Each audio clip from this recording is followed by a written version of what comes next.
Could you hold that till the end? Thank you. I'd like to welcome you here this afternoon on behalf of ASUCLA and the Collegiate Council on the United Nations. We are deeply honored to have with us this afternoon Mr. Muhammad Yunus, Consulate General of India. I'd like to introduce you to Dr. Stanley Walpert of the History Department at this time. Thank you very much.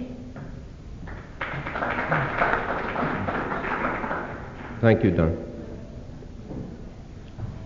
I feel especially privileged to have been asked to introduce Mr. Muhammad Yunus, the newly arrived Consul General for the Western States of the United States. And when asked how many Western states there were in the United States, Mr. Yunus informed me, much to my surprise, that he is in charge or responsible for 22 states, which I think would probably make him a good candidate for any high office in this country if he chose to run after his period of service here. Before coming to our country, Mr. Yunus served in Yogyakarta as the first Indian representative to the Republic of Indonesia. He was charge d'affaires at Ankara, Baghdad, Madrid, and he has also served in the Ministry of External Affairs as Deputy Secretary, as well as the person in charge of the political desk, especially concerned with Southeast Asia, so that he is specially qualified by virtue of his experience and training to speak to us about Kashmir's situation, which is, of course, the most potentially dangerous situation which has plagued the relations between India and Pakistan for some 18 years now, since the inception of both states in 1947, which in September of this year erupted into what was potentially an international conflict. Thanks to the ceasefire, of course, in September 23rd, that conflict has been abated, and we hope permanently. Mr. Yunus, however, is more than qualified, or I should say is uniquely qualified to speak to us about this problem from a different vantage point than his professional experience. As an Indian Muslim, he can give us a very special view of the situation in Kashmir, and he has chosen as his topic for today, A Muslim's Look at Kashmir. It's again a great privilege to present the Consul General of the Western States of the United States of India, Mr. Muhammad Yunus.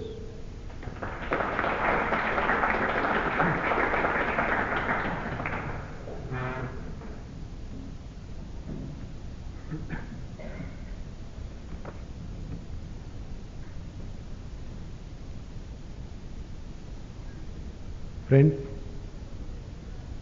I am grateful to you for asking me to come and address you this morning and to tell you something about my assessment of a very difficult and intricate question. I must tell you at the very outset that it is not at all a pleasant duty to be going round talking about a conflict. And more so because I represent a country which has got a very, very long record of peaceful life. The history of India, you must be familiar, is not the history of a century or two, it's the history of 5,000 years. And during this long history, a great deal has happened in India and the countries surrounding that part. Many great men came, lived, ruled, or served some particular object or some particular mission. And during all this time, the people we hold in esteem in India are those who are men of peace. We call one of our great kings, Ashoka, great, not because he was a great ruler, but because he did something very, very great and wonderful.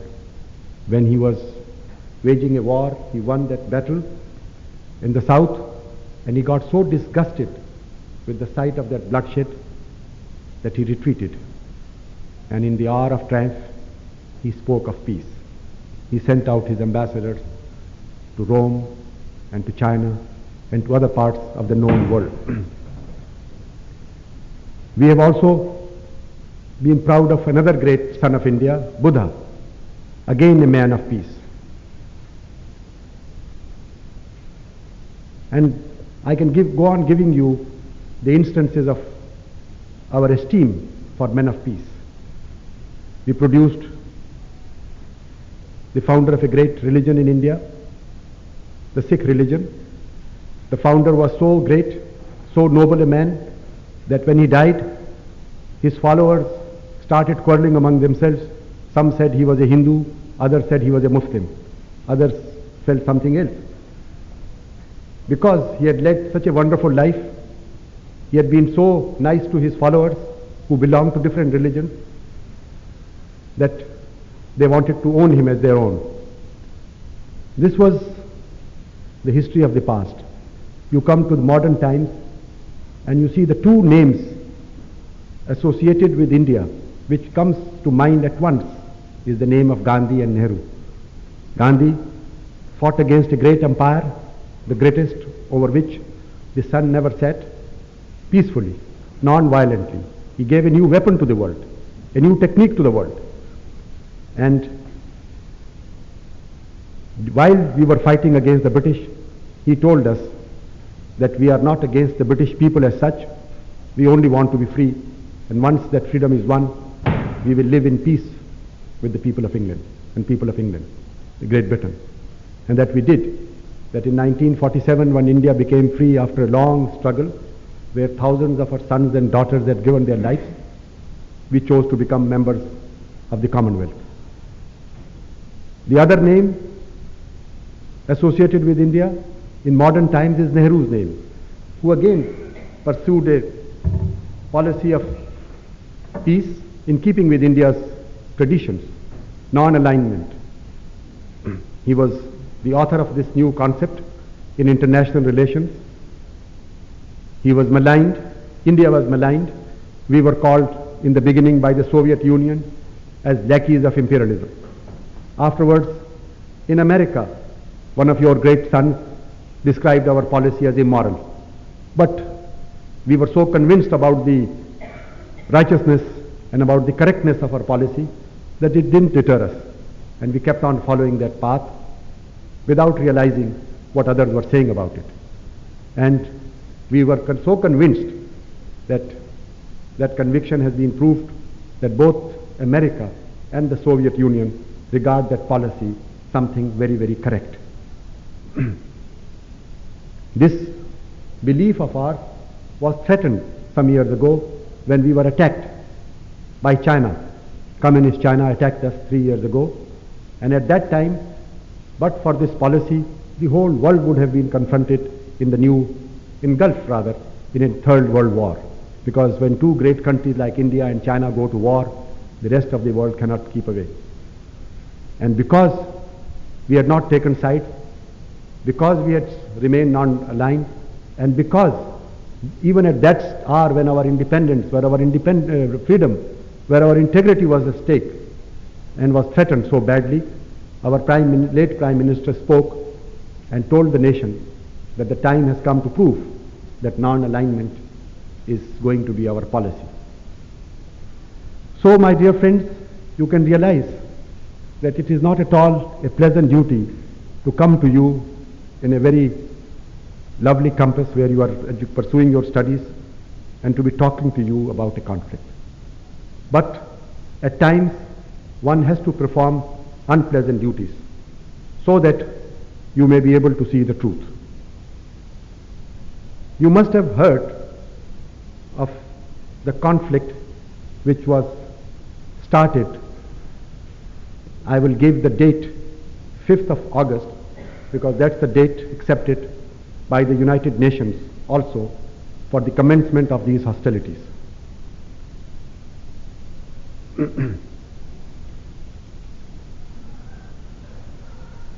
In the state of Kashmir, we found, which was initially attacked in 1947, soon after our independence. There were some military observers posted by the United Nations at that time, and these military observers sent a report which was circulated to the members of the United Nations Security Council, that Pakistan sent thousands of fully armed and trained guerrillas, infiltrators, into the state of Jammu and Kashmir. This report is a very well documented piece of information which is available to any student of political science, student of history to go through, not only today but in the years to come. More than that, August and September are very pleasant months for Kashmir. Thousands of people were there, tourists, many newspapermen were there, and they also sent reports about this incident. And I will just read out to you one or two of these dispatches.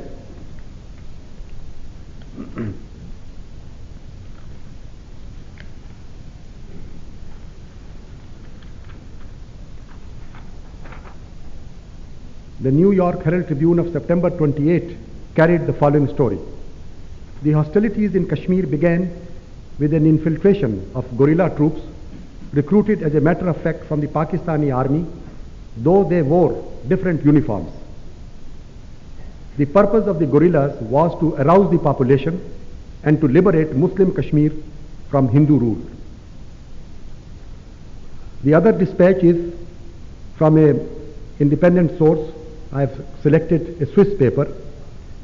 The Gazette Rozan of Switzerland supported the same contention by saying, it appears evident that the responsibility for the present crisis lies with Pakistan. Pakistan defends herself by saying that she has no hand in the acts of sabotage committed by guerrilla fighters who have infiltrated into Indian part of Kashmir, but the arms used by the raiders could come only from Pakistan.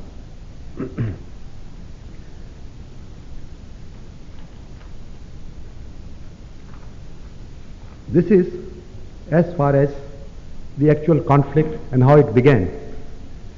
You can understand that when a country is attacked either by a recognized army or by guerrillas, the first duty of that government is to maintain law and order. And so we either captured, killed, or drove away these infiltrators. When they failed in that object to create any trouble in the state,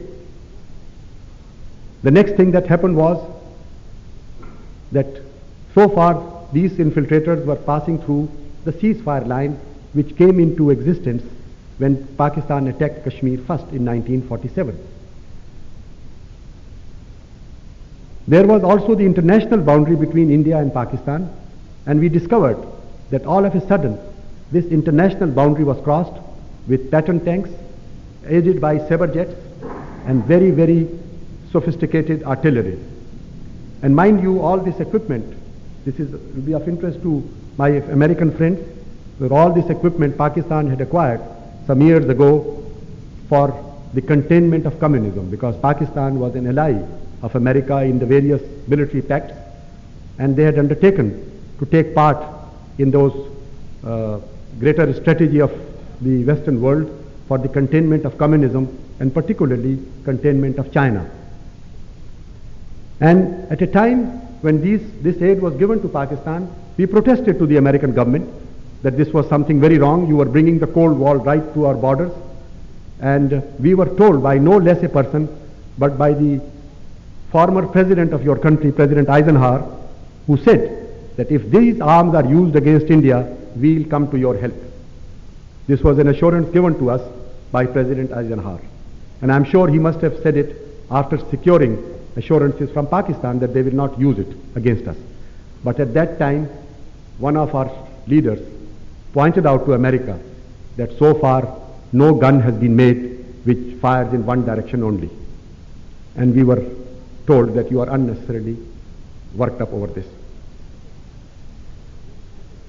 This aid made the leaders of Pakistan so confident that their President Ayub, said some months ago to an American correspondent that I am in possession of such deadly weapons that if at all I attack India, the march to Delhi will be like taking a brief stroll.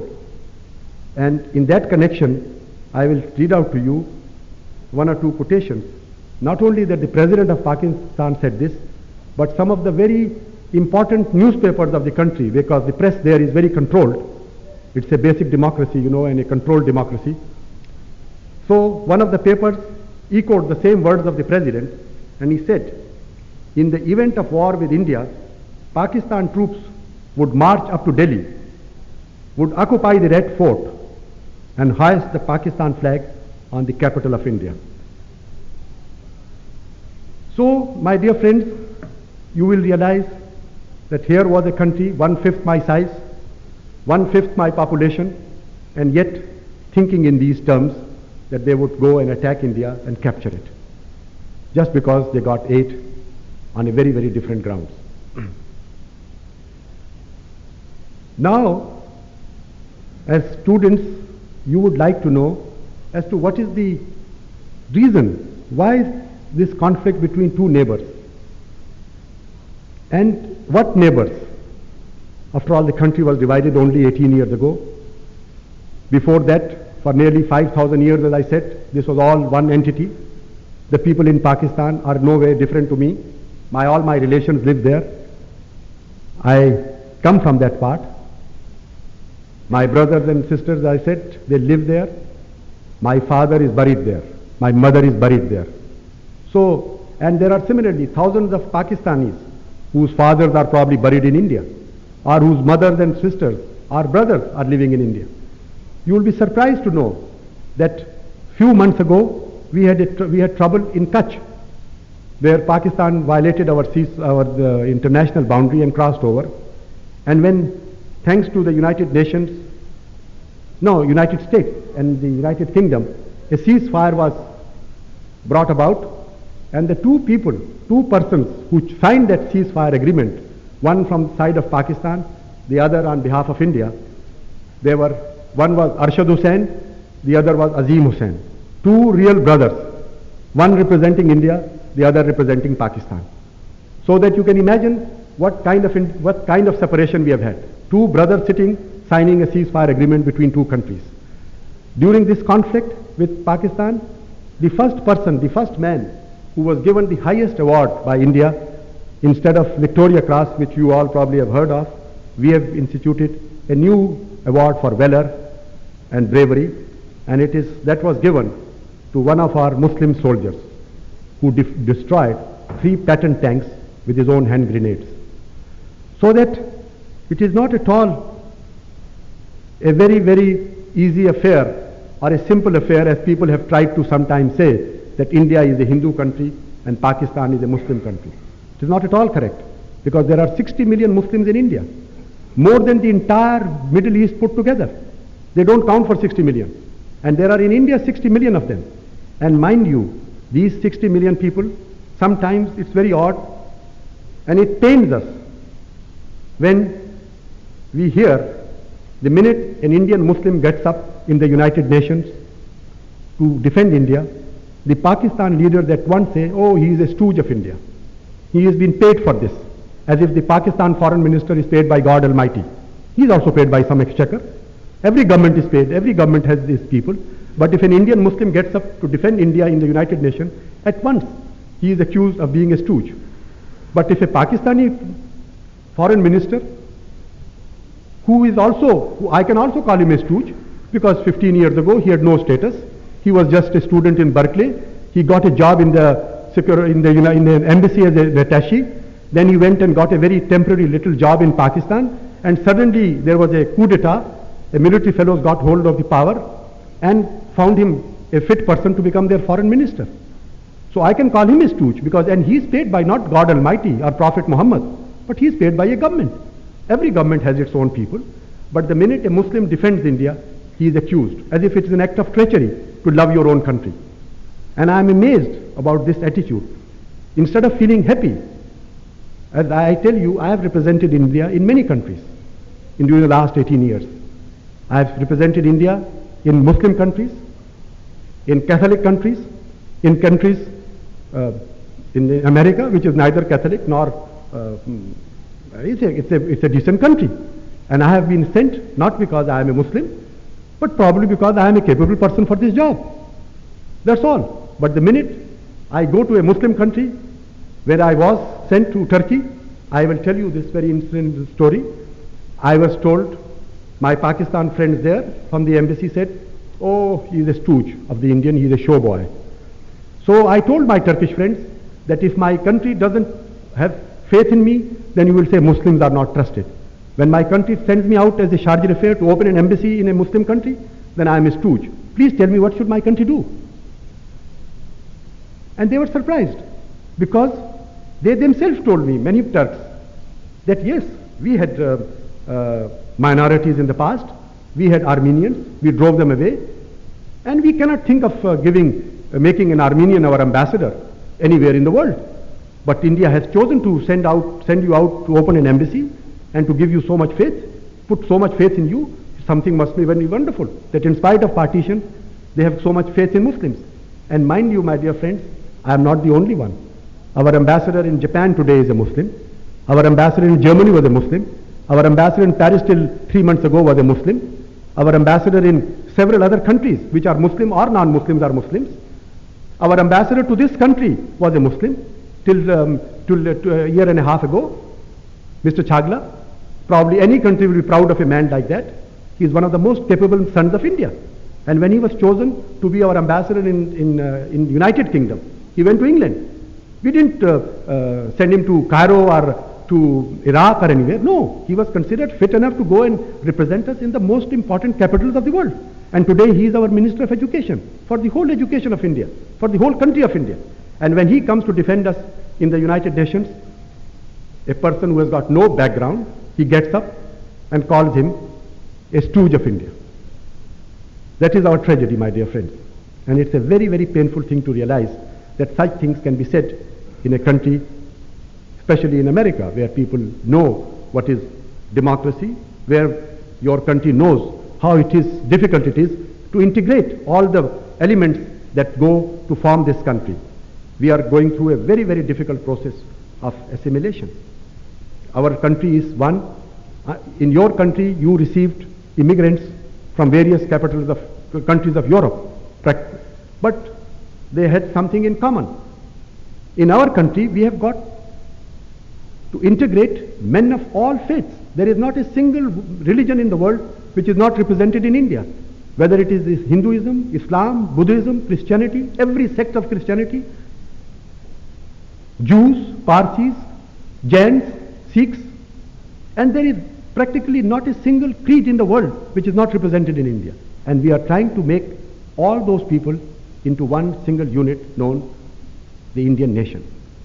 And in that, we hope we will get your your cooperation and your understanding.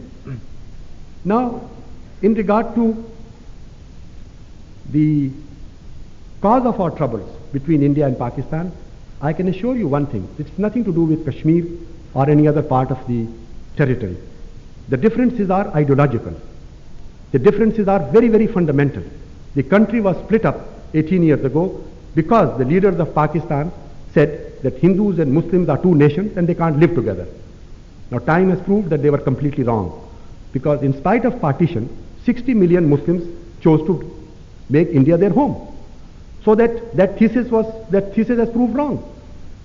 Now, a country which has been divided once cannot possibly look for that process of harakiri every 5 years. We committed harakiri once, we destroyed our country, broke it up, but we can't be expected to do it again and again, every time to please somebody.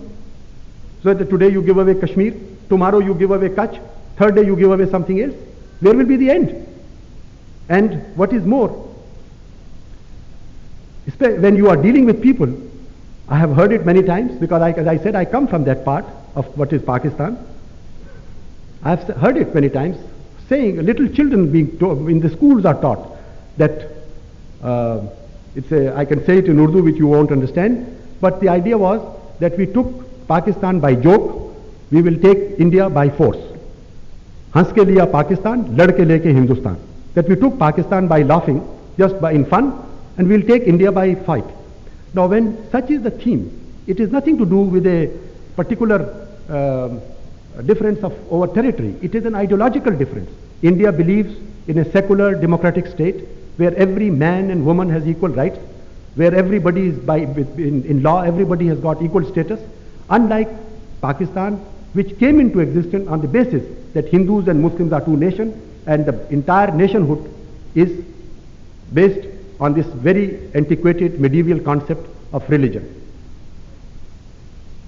I am a Muslim, I am very proud of it, but I am equally proud of being an Indian. I would be surprised if an American is asked, are you a Catholic or a Protestant? What will be your response? Probably a punch. You will punch his nose if somebody asks you that a question. I am sure if an Egyptian is asked whether you are an Egyptian first or a Muslim first, he will break away your jaw if anybody went and asked this question from an Egyptian. If you went and asked an Iraqi, are you an Iraqi first or a Muslim first, he'll probably kill you. They are so furious. If you asked a Saudi Arabian, are you a Saudi Arabian first or a Muslim first, he'll probably slaughter you. But I am asked in my country, unfortunately, are you a Muslim first or an Indian first? What has the two to do together? Somebody asked me, are you your father's son or your mother's son? What am I to say? I'll just say that there is something wrong with you. I'm my father's son and I'm my mother's son. I'm a Muslim because that's my religion.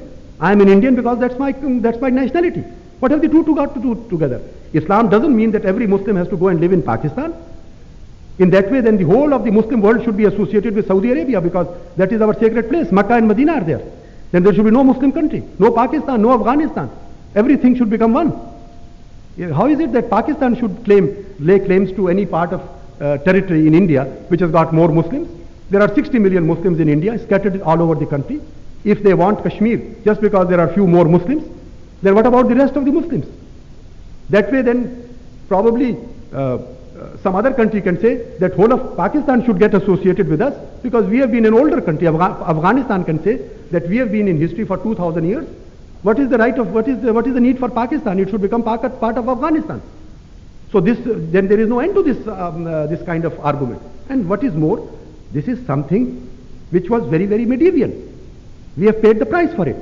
And as I pointed out to you, it was proved that just as a doctor comes and diagnoses a disease, sometimes he is proved right, sometimes he is proved wrong. In this particular case, the doctor suggested that the only cure for harmony is that to break up India, and Hindus and Muslims can't live together. And we have discovered that diagnosis and that treatment and that whole thesis was wrong. In spite of the partition, as I said, 60 million Muslims are in India. And I do hope you will not make the mistake of calling India a Hindu country. Because the minute you say this, you must realize that you are committing a sin against millions of other people. You are committing sin against 13 million Christians. You are committing sin against 12 or 13 million Sikhs. You are committing a sin against 60 million Muslims. You are committing a sin against 2.5 million Buddhists. You are committing a sin against 6 million Jains. Because all these people go to make India. And what happens to them if you call that country Hindu? Or if tomorrow, if somebody in his stupidity started calling America Protestant America, how will you react? Won't you think it will be you have tried to create a harmonious society? Your last president was a Catholic. How will an American react if his country is described by some people who don't like you as Protestant America? So, my dear friends, I hope you will, as far as this one fact of India's position is concerned, and I accepted to come and talk here as a Muslim, you will realize that if a country can claim a part of India because of number of Muslims, then let me give you some geographical fact. I hope you know the map of India and the map of Pakistan. The country was divided. There is one part of Pakistan in the northwest and another in the east, about 1200 miles apart, in between their Indian territory. When India was divided, there was West Pakistan, which got about 40 million, 35 million at that to begin with Muslims. And there were 40 million Muslims in the other part of Pakistan. And there were 40 million of them, or 45 million in India. So that the Muslims who got divided into three parts, West Pakistan, East Pakistan and India got the biggest share of them. There were 40 million of them in India, 45 million. And those 45 million have gone up to 60 million in the last 18 years. We were told in the beginning that Muslims are being harassed, they are being persecuted, they are being killed in India. I heard a lot of it when I was serving in my initial postings.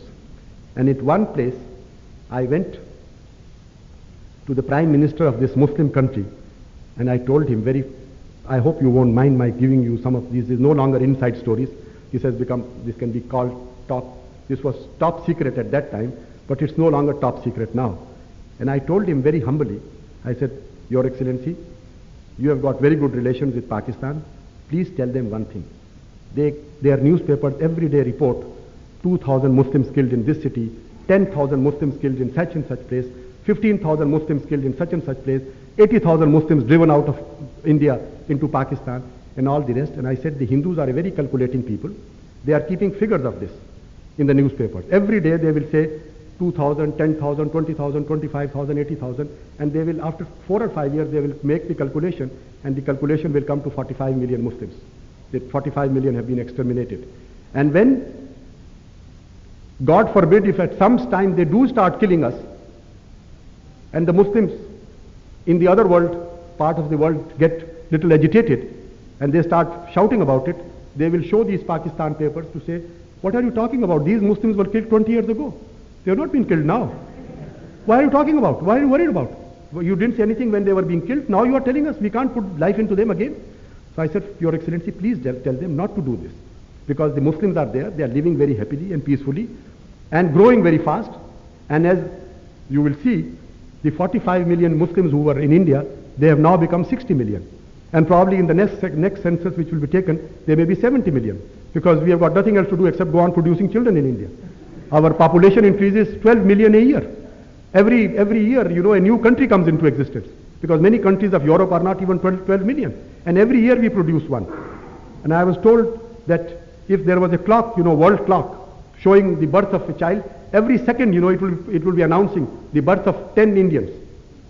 And you must realize that every 7th man in the world is in India. So a nation like that, which is growing so fast, and which has got all these potentialities, should not be put in this very awkward position and accused of harassing anybody. As I said, I am very proud of being in that country. And I am sure that my son will be proud of that. And my son's son will be proud of living in a great country like this, which has got such a tremendous history. And a history, mind you, another thing, you will be surprised. We were told 18 years ago the Hindus and Muslims are two nations. But what happened? Very soon when Pakistan came into existence, the leaders of Pakistan realized that a nation cannot be only 10 years old or 5 years. So they financed a very big publishing house to bring out a book which is called 5,000 Years of Pakistan History. Now these 5,000 years were not Muslim history, because Islam came into existence only 1400 years ago. And all that history is the Hindu history, Buddhist history, of which I as an Indian can be proud of. But the Pakistan leaders who said Hindus and Muslims are two nations, they were obliged to publish this book, to show to the world what a great country it is. And Mohenjo-daro and all the rest, about which every Indian will be proud of. Not only every Indian, every man in the world will be proud of. It shows the beginnings of civilization.